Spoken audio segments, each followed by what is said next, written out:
शिक्षा से रोजगार तक, किसानी से व्यापार तक, सड़कों के जाल से बिजली के तार तक, जानने जनता के मन का हाल, नेताओं के वादों की करने पड़ताल। लाए हैं हम एक ऐसा मंच जहां चुनाव पर जनता कहेगी अपनी हर एक बात। सी न्यूज़ भारत पर मतदाता कहिन के साथ। मेधावी बच्चियां हैं जो आज शहर से या उस विद्यालय से 20 किलोमीटर 25 किलोमीटर दूर हैं और उनको उस विद्यालय पर आने के लिए आवश्यकता है, उनके पास साइकिल भी नहीं है। यदि ऐसी मेधावी बच्चियों को हम स्कूटी देते हैं तो यह बुरा भी नहीं है। जब आपको घर बैठे ही भोजन मिल रहा है, खाना मिल रहा है, सब कुछ मिल रहा है, तो काम क्यों करना चाहेगा? भिखमंगा बनाने का ये तो तरीका है। ये सिर्फ बेवकूफ़ बनाने की बातें हैं। ये देंगे भी कहाँ से? हम ही से नोच के तो देंगे, अपने घर से थोड़ी पैसा ला रहे हैं। ये जो है बीजेपी का इस्तेमाल कर रहा है, हर चीज़ खाना से लेकर पानी तक के, मकान तक के दे रखा है। फिर भी गद्दारी हो रही है। हाँ, वो होती रहेगी, वो हासिल को नहीं होगा, आएगी बीजेपी सरकार। उन बच्चियों का इसमें कोई दोष नहीं, उस विद्यालय का कोई दोष नहीं, इस व्यवस्था का कोई दोष नहीं। लेकिन ये जो राजनीतिक रोटियां सेकने वाले कुछ लोग हैं, उन लोगों ने इसका धार्मिक रूप दिया। और दूसरा, इस शिक्षा में धर्म कहाँ से आ गया? योगी आदित्यनाथ कई देर से वीडियो चलवाते रहेंगे और चलाता रहे तो ज़्यादा ही अच्छा है। अरे ये सब लॉलीपॉप दे रहे हैं, बाद में सब दिखाई नहीं देंगे। ये सब चूतिया बनाने आए पब्लिक को। 300 यूनिट फ्री देंगे, ये कर देंगे, 300 यूनिट लाएंगे कहाँ से, ये बताइए। 70 साल से पहले क्यों नहीं दे पा रही थी, ये बता सकते हैं? कांग्रेस बता सकती है 70 साल से क्यों नहीं दे पा रहे थे? पिछली सरकारों में कोई काम होता ही नहीं था। चोरी बेईमानी के अलावा कोई दूसरा काम ही नहीं था। मैं वो कलम नहीं जो बिक जाती हो दरबारों में, मैं शब्दों की दीप शिखा हूँ अंधियारे चौबारों में, मैं वाणी का राजदूत हूँ, सच पर मरने वाला हूँ, डाकू को डाकू कहने की हिम्मत करने वाला हूँ। मेरी कलम वचन देती है अंधियारों से लड़ने की, राजमहल के राजमुकुट के आगे तनकर अड़ने की। उस कवि का तो मर जाना ही अच्छा जो खुददार नहीं, देश चले मैं कुछ ना बोलूँ, मैं ऐसा गद्दार नहीं। डॉक्टर हरिओम पवार की इन्हीं पंक्तियों के साथ मैं अखिलेश पांडे आप सभी का सी न्यूज़ भारत पर हार्दिक स्वागत करता हूं। इस समय उत्तर प्रदेश में चुनावी माहौल है और हर पार्टी अपने अपने तरीके से वोटर्स को लुभाने का प्रयास कर रही है। चाहे वो मुफ्त में बिजली देने की बात हो, चाहे मुफ्त में पानी देने की बात हो, मुफ्त राशन की बात हो, स्कूटी देने की बात हो या टैबलेट देने की बात हो, हर पार्टी किसी न किसी तरीके से वोटर्स को अपने पक्ष में करने के लिए मुफ्त की चीज़ें चला रही है। ऐसे में वोटर्स का क्या कहना है? चूंकि तीसरे चरण का मतदान होने वाला है, दूसरे चरण तक का मतदान कल यानी कि 14 फरवरी तक पूरा हो चुका है। अब तीसरे चरण का मतदान होना है। अब देखना यह है कि जनता क्या चाहती है। इसी के सिलसिले में हम लखनऊ के कपूरथला क्षेत्र में आए हुए हैं और जनता से जानते हैं कि क्या है उनकी राय। मैम, आपका नाम? मेरा नाम वंदना पांडे है। मैम, आपका क्या कहना है कि जो यूपी इलेक्शन को लेकर मुफ्त की चीज़ें चलाई जा रही हैं और जनता को लुभाने का प्रयास किया जा रहा है, इसके विषय में आपका क्या कहना है? मेरी समझ से तो ये बिल्कुल ही गलत है और ये इस तरह का काम बिल्कुल नहीं करना चाहिए, क्योंकि ये तो 4 दिन की चीज़ें होती हैं और जनता इतनी जागरूक है कि उसे समझ में आता है क्या उसके लिए सही है क्या गलत है। हाँ, कभी इस लालच में लोग आ जाते हैं, गलत डिसीजन हो जाता है, तो ये क्षणिक होता है, जहाँ तक मेरा ख्याल है। एक सवाल क्या आपके मन में नहीं आता है कि जो ये मुफ्त की चीज़ें पार्टियां अलाउ कर रही हैं, इनके ऊपर चुनाव आयोग की तरफ से कोई रोकथाम लगना चाहिए? क्योंकि अप्रत्यक्ष रूप से तो ये वोट खरीदे ही जा रहे हैं ना। हाँ, बिल्कुल लगना चाहिए, ये तो है, लेकिन अब उसमें भाई बेचारी जनता क्या कर सकती है? जनता ये तो बताइए। आवाज़ उठा सकती नहीं, है। आवाज़ उठा सकती है, लेकिन वह चल ही रहा, आवाज़ उठा रहा, तभी यहाँ तक लोग पहुँचे भी हैं, काफ़ी जागरूक है और जो भी डिसीजन लेते हैं अच्छा ही लेते हैं। अगर आप विधायक पद के लिए खड़ी होती हैं या फिर मुख्यमंत्री पद के लिए खड़ी होती, तो आप किन मुद्दों पर चुनाव लड़ती? पहला तो रोजगार, जो आज के भाई युवा पीढ़ी की बहुत ही सबसे डिमांड चीज़ है कि उनको रोजगार मिलना चाहिए। और अपने यूपी में मुझे आप देखिए तो ज़्यादातर फैक्ट्रीज वगैरह नहीं है, जो लगना चाहिए, उससे बहुत सारे लोगों को रोजगार मिल सकता है, ये होना चाहिए। और गरीबी के लिए तो खैर सरकार हमारी बहुत कुछ कर रही है, लोगों को बहुत सारा शिक्षा तो मोस्ट है भाई। शिक्षा रहेगा तभी तो रोजगार भी मिलेगा, तो शिक्षा की दिशा में तो देखिए आजकल कोविड की वजह से तो भाई 2-3 सालों से ऐसा हो गया कि एजुकेशन बिल्कुल कमी हो गया। अब सब कुछ माहौल सही हो रहा तो फिर से एजुकेशन अच्छा होना चाहिए। उम्मीद करते हैं कि ये पूरा माहौल वापस से सुधरे हो। अब आगे हम चलते हैं और अन्य लोगों से भी बातचीत करते हैं। इस वक्त हमारे साथ बिंदु जी जुड़े हुए हैं जो कि 20 सालों से दर्जी का काम कर रहे हैं। 20 सालों से ये इस व्यापार में भी हैं और साथ ही साथ आम आदमी के रूप में ये क्या चाहते हैं 2022 के इलेक्शन के दौरान, आइए उन्हीं से जानते हैं। बिंदु जी, आप क्या चाहते हैं? आपके अनुसार कौन बनेगा उत्तर प्रदेश का मुख्यमंत्री? योगी आदित्यनाथ ही रहेंगे। कारण? कारण इन्हीं का जो है आदमी खाना इस्तेमाल कर रहा है और प्लस गैस इस्तेमाल कर रहा है और प्लस जो है हम उसमें नहीं एकदम रियल हम आपको बता रहे हैं उसमें जो हकीकत है हर चीज़ जो है बीजेपी का इस्तेमाल कर रहा है। हर चीज़ खाना से लेके पानी तक के मकान तक के दे रखा है, फिर भी गद्दारी हो रही है। हाँ, वो होती रहेगी, वो हासिल कुछ नहीं होगा। आएगी बीजेपी सरकार, मुस्लिम भी डालेगा छुप छुप के, उनकी लेडीसें भी डालेंगे छुप छुप के। वो टोटल जो है बीजेपी के सिवा किसी को नहीं मिलेगा। अच्छा, जो अन्य पार्टियां चाहे वो सपा सरकार कह रही है कि हम 300 यूनिट मुफ्त बिजली देंगे, उसके अलावा कांग्रेस का कहना है कि अगर हम सत्ता में आए तो हम कॉलेज जाने वाली लड़कियों को स्कूटी देंगे मुफ्त में और जो उनसे छोटी बच्चियां हैं उनको हम टैब देंगे। तो 70 इसके साल से पहले क्यों नहीं दे पा रही थी? 70 साल से पहले क्यों नहीं दे पा रही थी? ये बता सकते हैं, कांग्रेस बता सकती है 70 साल से क्यों नहीं दे पा रहे थे? कांग्रेस से हम ये सवाल पूछे, कांग्रेस क्यों नहीं दे पा रही 70 साल से? ये जब बीजेपी की सरकार सही साथ चलने लगी तब जो है अब सब कुछ बांटेंगे वो। इससे पहले वो लोग कहाँ थे? कांग्रेस पार्टी का तो यही दावा है कि हम ये चीज़ें करेंगे और अगर जब 70 साल से ये लोगों ने कुछ नहीं किया, सब बेचिन खोचिन सब बेचते हैं खोदते रहे और कुछ ना कर पाए और सब अपने रकम भरते रहे अपने नेताओं को और ये बिल्डोजर चलवाता रहेगा सबके ऊपर। योगी आदित्यनाथ कई देर से बिल्डोजर चलवाते रहेंगे और चलाता रहे तो ज़्यादा ही अच्छा है इन लोग के ऊपर, क्योंकि इन लोग से कुछ उछलना नहीं, ना सपा से न कांग्रेस से। ये सब महा के मकार दगेबाज हैं। हम खुल के नाम ले रहे हैं। एक व्यापारी के रूप में आप क्या चाहते हैं? किस तरीके से सुधार हो रहा है व्यापार में और कितनी बढ़ोतरी आपको मिली है? पहले जो है 2 नंबर का रकम होती थी, सब अल्लाह के रुपया खर्चा करते थे। अब 2 नंबर का रकम रह नहीं गई और जो बची कुची है वो भी ख़त्म हो जाएगी बीजेपी के साथ। अब किसे जहाँ आएगी वो भी ख़त्म हो जाएगी। इसी ये लोग चिल्ला रहे, क्योंकि उन लोग को चोरी चमारी रकम ज़्यादा चाहिए।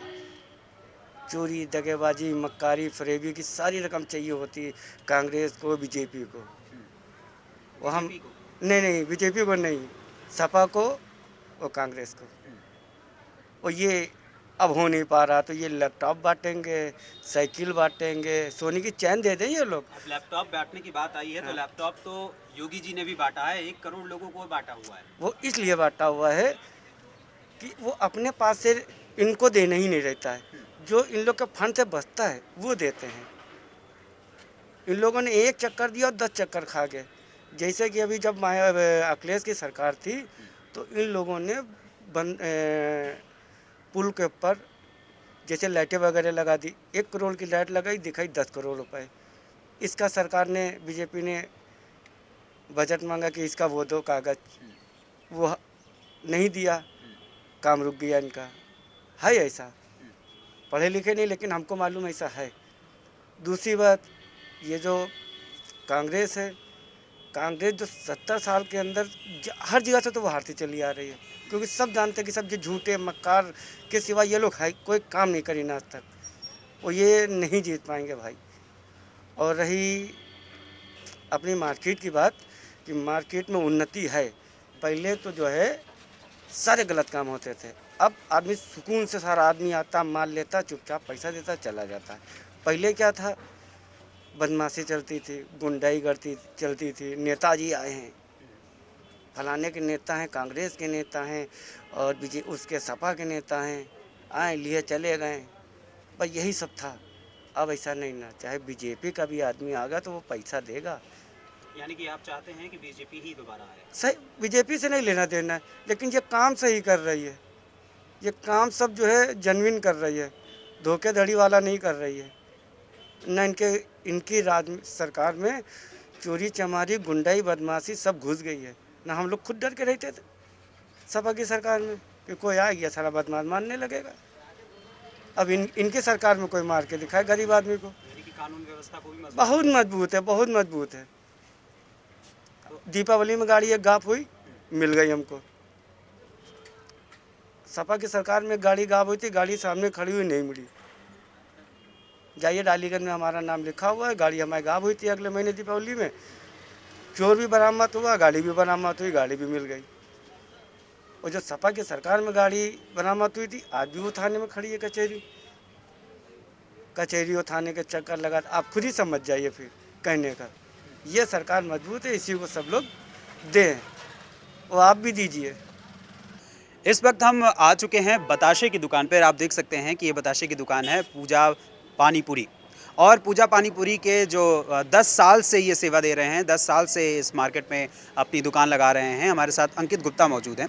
अंकित जी, आपका क्या कहना है कि आप किसे इस तीसरे चरण में या चौथे चरण में जब मतदान आगे होंगे तो उसमें आप किसे जीतते हुए देखना चाहते हैं? हम योगी जी को जीतते हुए देखना चाहते हैं। योगी जी को चाहते जी हैं? जी। कारण? कारण बहुत से काम हुए हैं, जनता खुश है, भयमुक्त सरकार है, गुंडागर्दी नहीं है, अपराधियों को बाकायदा सब ठीक ठाक है, बढ़िया तरीके चल भी। व्यापार के लिए क्या किया? व्यापार तो चल रहा है अपनी जगह पे। महामारी के चक्कर में बहुत नुकसान भी हुआ लोगों को, तो बीमारी ऐसी थी जिसके कारण और भी सरकार होती तो यही होता। व्यापार थोड़ा ठप रहा, लेकिन बाकी सब सही बढ़िया तरीके से योगी जी ने काम किया है। आगे भी दूसरी पार्टियां तो कह रही हैं कि वो मुफ्त में चीज़ें देंगी, कोई राशन देगा, कोई स्कूटी देगा, कोई टैबलेट देगा, तो कोई पानी देगा। तो उसके बारे में क्या कहना है आपका? अरे ये सब लालीपाप दे रहे हैं, बाद में सब दिखाई नहीं देंगे। ये सब चूतिया बनाने आए पब्लिक को। 300 यूनिट फ्री देंगे, ये कर देंगे, 300 यूनिट लाएंगे कहाँ से, ये बताइए। 300 यूनिट देना बहुत बड़ी बात होती है, 300 यूनिट कोई नहीं दे पाएगा। प्रधानमंत्री जी ने हमारे बहुत कुछ दिया, आवाज़ दिया, राशन दिया।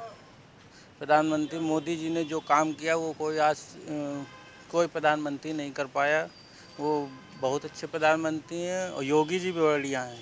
कांग्रेस का दावा है कि वो आएंगे तो रोजगार भी देंगे 20 लाख लोगों को। वो सब चूतिया बनाते हैं, केवल पैसा लूटना है बस, और क्या है। लूट मारी करते थे, अब कहो भय मुक्त सरकार है, बढ़िया तरीके से काम चल रहा है, और क्या चाहिए। मुख्यमंत्री दूसरी बार फिर से यानी कि हाँ। 2022 में आप मुख्यमंत्री के रूप में किसे देखना चाहेंगे? योगी जी की ही सरकार आएगी, बेफिक्र रहिए। 300 के पार ही। हाँ, देखना भी उन्हीं को चाहते हैं। अगर अखिलेश आ गए तो गुंडागिरी होगी और बाकायदा कोई काम नहीं होगा। जो योगी जी ने किया है, गुंडों को अंदर किया है, वो सब बाहर आ जाएंगे, फिर वही होने लगेगा। फ़ायदा क्या है? इसलिए योगी जी को लाना है, गुंडागिरी को ही हटाना है बस। इस समय हमारे साथ मौजूद हैं ब्रह्म प्रकाश अवस्थी जी, जिनसे हम जानते हैं कि वो इस बार 2022 के चुनाव में किसे मुख्यमंत्री के रूप में देखना चाहेंगे और किसे बनाना चाहेंगे इस पूरे उत्तर प्रदेश का मुखिया। जी, तो आप ब्रह्म प्रकाश जी, कितने समय से आप दुकान कर रहे हैं? 45 सालों से। 45 सालों से। तो अभी वर्तमान समय में जो अलग अलग राजनीतिक दल मुफ्तखोरी की बात कर रहे हैं, कोई कहता है मुफ्त बिजली पानी देंगे, कोई कहता है कि हम नौकरियां देंगे, कोई कहता है कि हम स्कूटी और टैबलेट बांटेंगे, और कोई राशन तो दे रहा है। तो इस सिलसिले में पूरा आपका क्या कहना है कि हाँ, उत्तर प्रदेश की राजनीति क्या मुफ्तखोरी पर चलेगी? नहीं, मेहनत करिए, कमाइए अब, और जनता का काम हराम की रोटी न खिलाएं। जो कहते हैं कि 300 यूनिट बिजली देंगे, तो किसी दूसरे मत से पैसा ला के उसमें डालेंगे क्या वो लोग? भाई जनता का काम है, अपनी मेहनत करेगी, कुछ को मेहनत का हक उसको मिलेगा। हरामखोरी की आदत नहीं डालनी चाहिए। जो राशन बट रहा है, तो केंद्र में जो राशन चढ़ता था, तो सुप्रीम कोर्ट ने एक बार ये कहा था कि जो राशन खराब हो रहा उसको जनता में क्यों ना बांट दिया जाए। तो वो भारतीय जनता पार्टी के प्रधानमंत्री जी ने जो के रूप में स्थापित होकर जनता में बांटने काम किया, तो वो आराम करने खराब हो रहा था राशन, इसकी वजह से। यूपी में आप किसे मुख्यमंत्री बनते देखना चाहेंगे? यूपी में तो भयमुक्त समाज के लिए तो योगी जी ही सुरक्षित हैं, उनके अलावा हमको कोई सूट नहीं कर रहा। व्यापार में कैसे लाभ मिला है योगी जी? नहीं, व्यापार में लाभ तो लॉकडाउन और कोरोना काल के कारण ये बाजार बैठा। इन 2 सालों को छोड़ दिया जाए, हाँ, उसके अतिरिक्त पिछले उसके अतिरिक्त तो पिछली बार तो तब तो ठीक था। नोटबंदी में थोड़े दिन के लिए दिक्कत आई थी, वो भी कवर हो गया है। जीएसटी के आने से क्या? जीएसटी से आने से ये है कि उनके लिए है जो बड़ा व्यापार कर रहे हैं, छोटे दुकानदारों के लिए नहीं है ऐसा कुछ। उनको लाभ नहीं है? नहीं, उनको लाभ है, उनके लिए जीएसटी का कोई झंझट नहीं है, क्योंकि 20 लाख रुपए की सेल करने का ये है कि जिसके बाद 10 लाख की सेल ना हो रही हो तो वो जीएसटी से उसको क्या लाभ है? कोई लेना देना नहीं। बड़े व्यापारियों के लिए ये सब। यूपी में किसे मुख्यमंत्री बनते देखना चाहेंगे और क्या उम्मीद करते हैं कि आने वाले समय में अगले 5 सालों में क्या क्या सरकारें करें? जो भी बनेगा? भाई पिछली सरकारों में अब की सरकारों में अंतर इतना देखने को मिला है, भय मुक्त समाज, और इस मामले में हमारे योगी जी हमको सुरक्षित लगते हैं, हम उनसे प्रभावित हैं, उनके कामों से। और क्या उम्मीद करते हैं अगले 5 सालों में आप?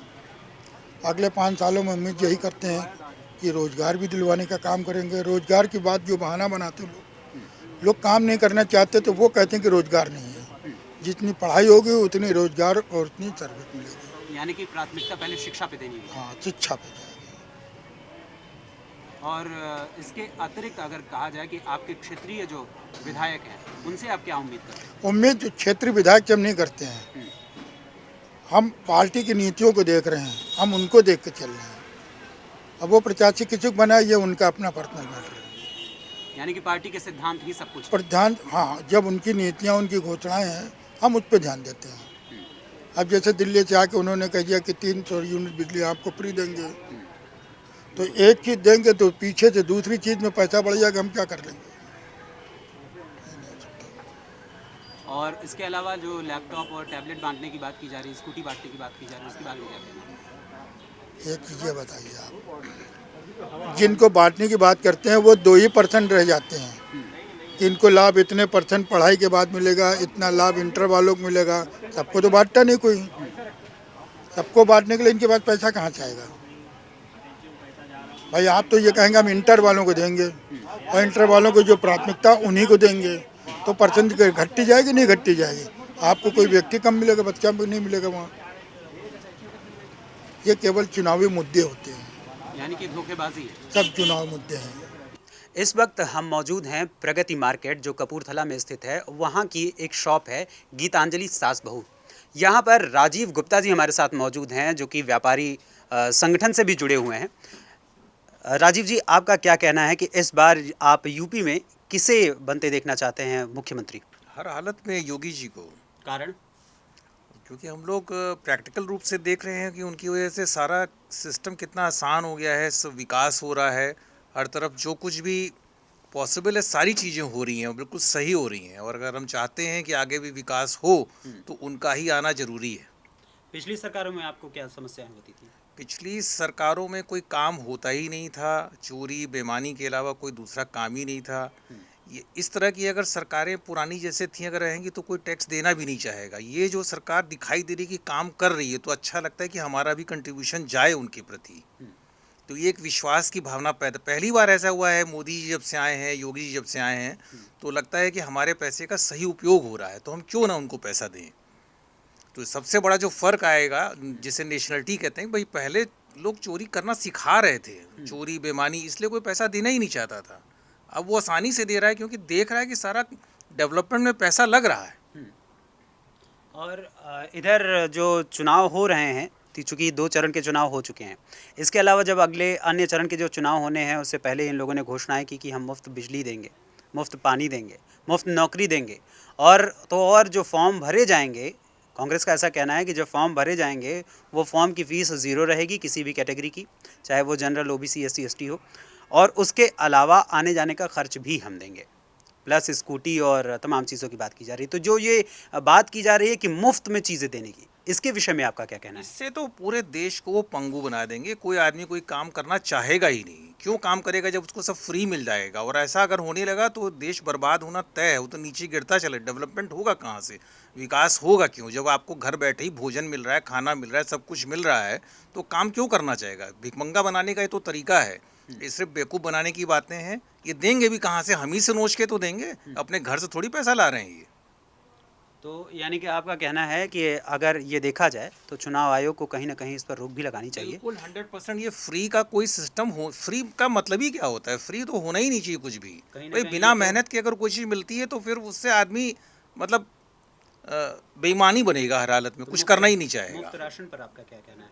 मुफ्त, देखिए गरीबों की हेल्प करना तो हर आदमी का कर्तव्य है, जिसके पास है उसको ज़रूर मदद करनी चाहिए। सिर्फ सरकार का मुंह देखने की बात थोड़ी है, उसको खुद भी तो कुछ करना चाहिए।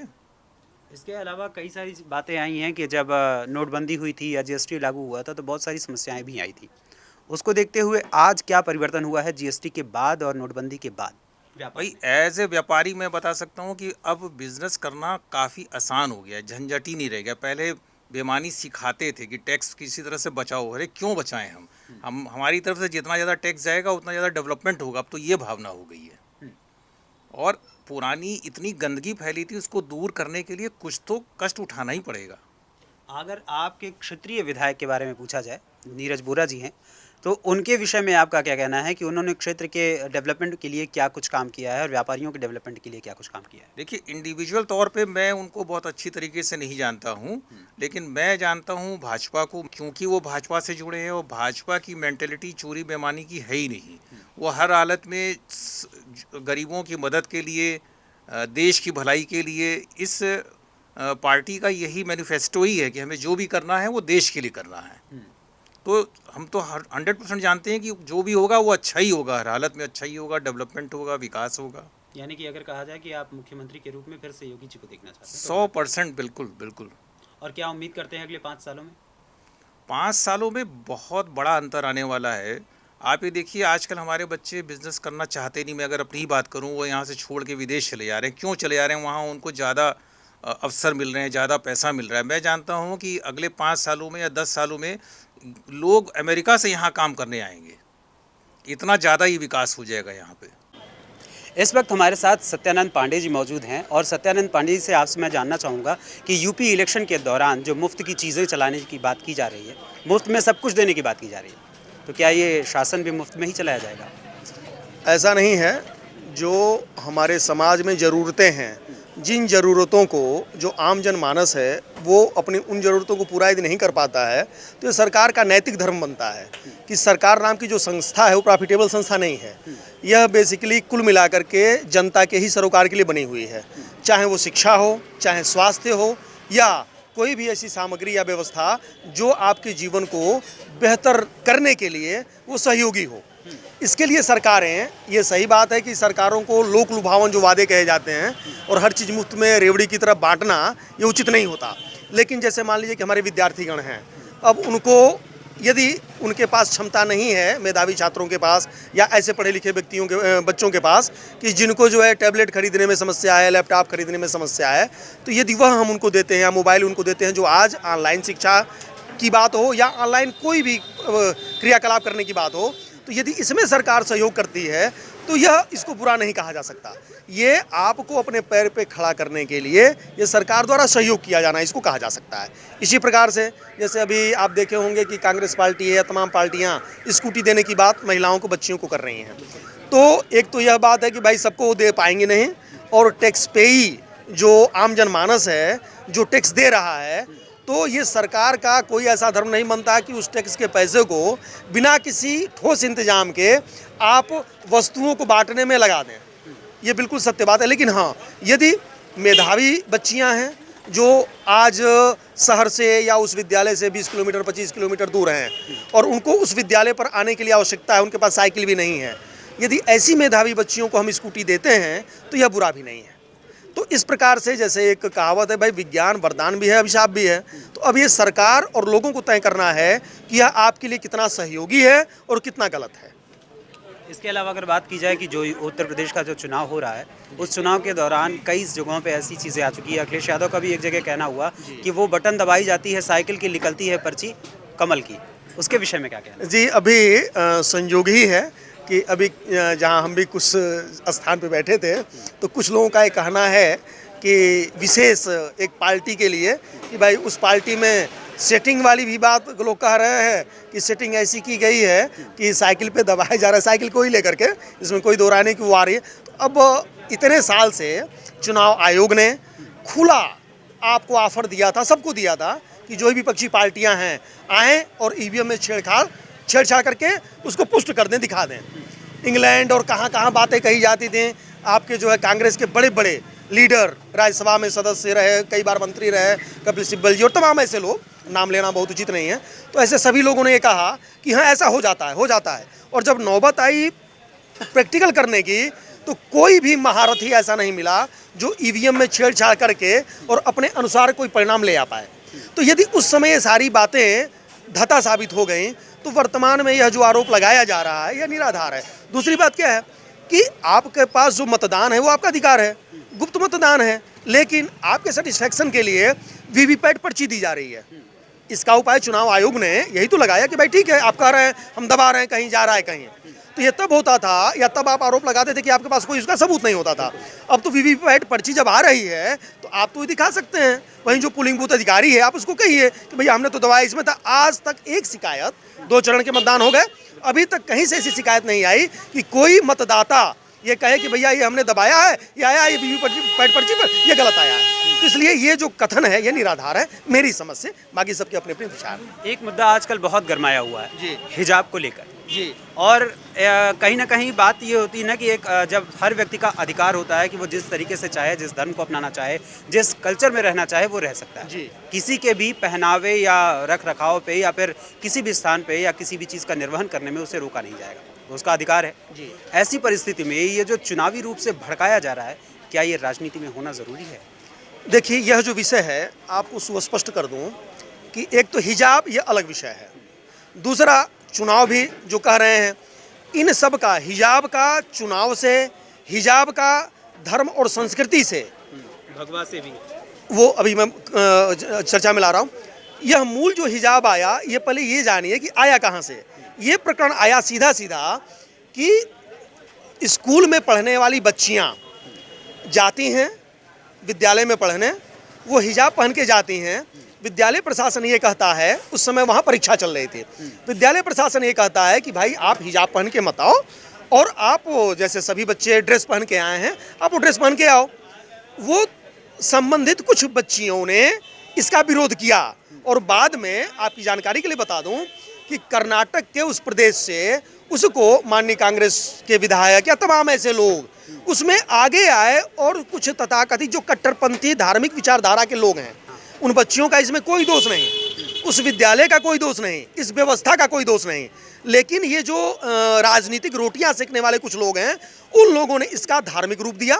और दूसरा कि शिक्षा में धर्म कहाँ से आ गया? भाई आप विद्यालय में जाते हैं विद्यार्थी बन करके, ना हिंदू बन के जाते हैं ना मुस्लिम बन के जाते हैं। और दूसरा कि यदि कोई संस्कृत विद्यालय महाविद्यालय हो तो आप उसमें धोती पहन के जाइए, और वो भी यदि वहाँ का ड्रेस कोड हो। केवल संस्कृत विद्यालय लिख देने मात्र से कि हम संस्कृत विद्यालय है तो हम धोती पहन के जाएंगे, मुस्लिम विश्वविद्यालय है तो हम जो है यहाँ के लिए जैसे मदरसे होते हैं मदरसे की तरह हम वहाँ पहन के चले जाएं, ऐसा नहीं है। यदि वो उस विद्यालय का ड्रेस कोड है, वहाँ जो भी संविधान, भाई आपका भारत का संविधान अलग है, आपको पूरी छूट है, आपका व्यक्ति की आज़ादी का छूट है, आपको पहनावे का छूट है, आपको जिस धर्म के आप हैं उसको मानने की छूट है।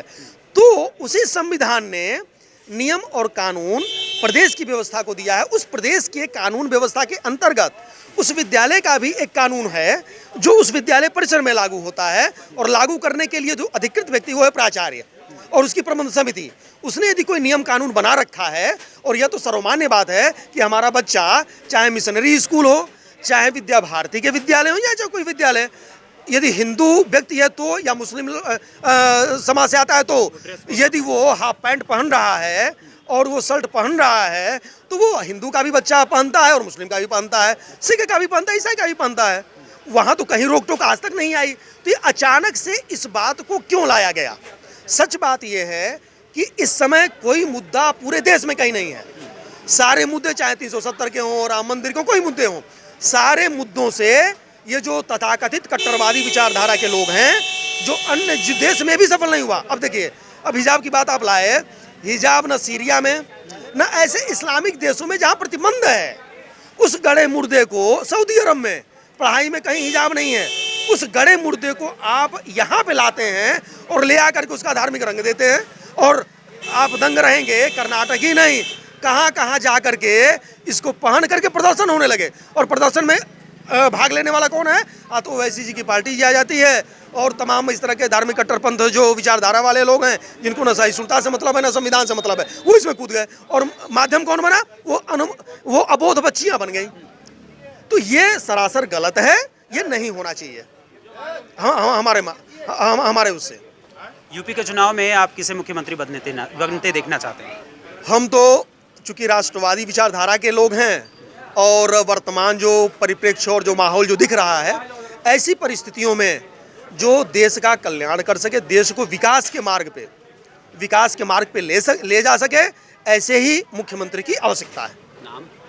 अब नाम वर्तमान में तो अभी एक भाजपा सरकार है जिसके मुख्यमंत्री माननीय योगी आदित्यनाथ जी हैं, वर्तमान में भी हैं और भविष्य में भी राष्ट्रवादी ताकतें मजबूती से उभरेंगी। और जैसा दिख रहा है कि जो परिवेश, एक माहौल जो ऐसा बदला हुआ है, ऐसी परिस्थितियों में तो राष्ट्रवादी मुख्यमंत्री का आना बहुत ही आवश्यक है और माननीय योगी आदित्यनाथ जी को इस प्रदेश के मुख्यमंत्री के रूप में आना ही चाहिए। अगर आप मुख्यमंत्री पद के लिए चुनाव लड़ रहे होते तो आप किन मुद्दों पर चुनाव लड़ रहे होते उत्तर प्रदेश में? यदि मुझे अवसर मिलता मुख्यमंत्री पद के चुनाव के लिए तो सबसे पहला जो मुद्दा है वो राष्ट्र है, दूसरा मुद्दा है बेरोजगारी, तीसरा मुद्दा है शिक्षा।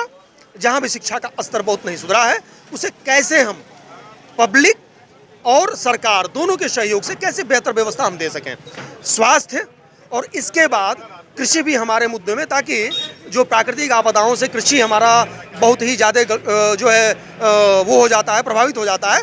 तो कृषि को, ये कृषि प्रधान देश है, तो वो कैसे हम बेहतर तरीके से जो योजनाएं ऐसी लाएं जिससे हमारे किसानों का, हमारी खेती का बहुत अधिक मात्रा में नुकसान ना हो और उनको उसका बढ़िया मूल्य मिल सके, जिससे कृषि भी अन्य उद्योगों की भांति कृषि भी एक उद्योग के रूप में आगे बढ़ सके। बहुत बहुत धन्यवाद आपका सत्यानंद जी। आप सभी दर्शकों से मेरा विनम्र निवेदन है कि आप इस समय चुनाव में जो भी व्यक्ति जीतेगा वो 10 मार्च को निर्धारित होगा और निर्धारित आप सबके वोटों से ही होगा। लेकिन हमेशा ये ध्यान रखिएगा कि आपका एक वोट आगे आने वाला 5 साल का भविष्य किसी के हाथों में सौंप देता है। तो ये ध्यान रखिएगा कि अपने प्रतिनिधि का चुनाव सोच समझकर और पूरी ईमानदारी से करें। उसके बाद ही आप उम्मीद कर सकते हैं कि आपके जो प्रतिनिधि हैं वो भी ईमानदारी से आपकी सेवा के लिए कार्य कर सकें। इन शब्दों के साथ मैं अखिलेश पांडे आप सभी से इजाज़त लेता हूँ। अगली बार फिर से मुलाकात होगी। जय हिंद।